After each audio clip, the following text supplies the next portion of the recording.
For example, there are many human beings who say that Bhagwan Rajneesh, he's Almighty God.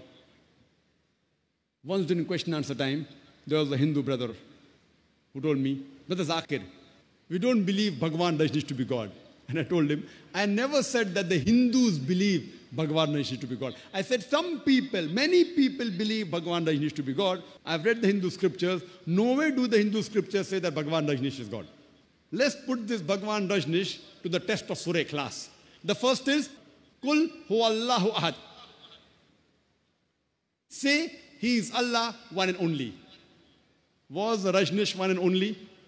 Was he the only human being who has claimed to be God? There are many, hundreds. And in this country of ours, in India, there are thousands of men who have claimed to be God.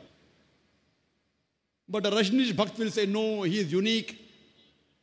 Let's go to the next text. Allahu Samad.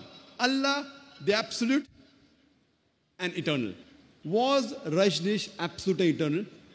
When you read his autobiography, it's mentioned in the autobiography of Rajneesh that he was suffering from diabetes mellitus, from asthma, from chronic backache. Imagine Almighty God suffering from diabetes mellitus, from asthma, from chronic backache. And the third test is, Lam yulid wa lam yulad. He begets not, nor is begotten. We know that Bhagwan Rajneesh, he was born in the state of Madhya Pradesh, and he had a mother and father. And in the year 1981, he goes to America, he goes to USA, and he takes thousands of Americans for a ride. And in the state of Oregon, he starts his own village, which was called as Rajneeshpuram. Later on, the American government, they arrest Bhagwan Rajneesh and they put him behind bars in prison. And Bhagwan Rajneesh says that the American government gave me slow poisoning. Imagine Almighty God being slow poisoned.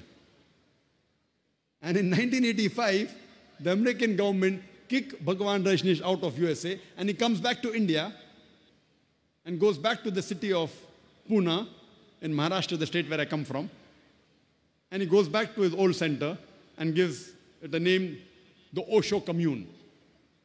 And if you go to the Osho Commune, and I've been there several times, it's mentioned on his samadhi, Bhagwan Rajneesh, Osho, never born, never died, but visited the earth from the 11th of December 1931 to the 19th of January 1990.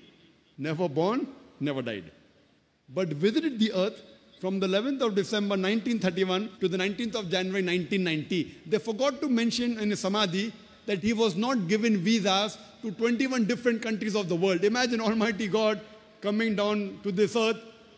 He wants to visit the world and he requires visas. He was not given visas to 21 different countries of the world. And the Archbishop of Greece said, if you don't remove Rajneesh out of this country, we will burn his house and the house of his disciples.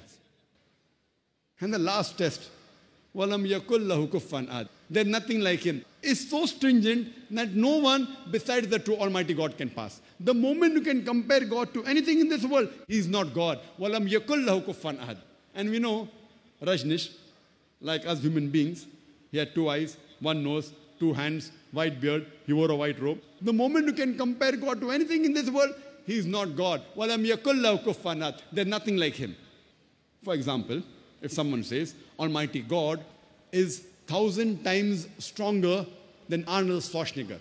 You might have heard the name Arnold Schwarzenegger, the person who got the title Mr. World, the strongest man in the world, Mr. Universe, the strongest man in the universe.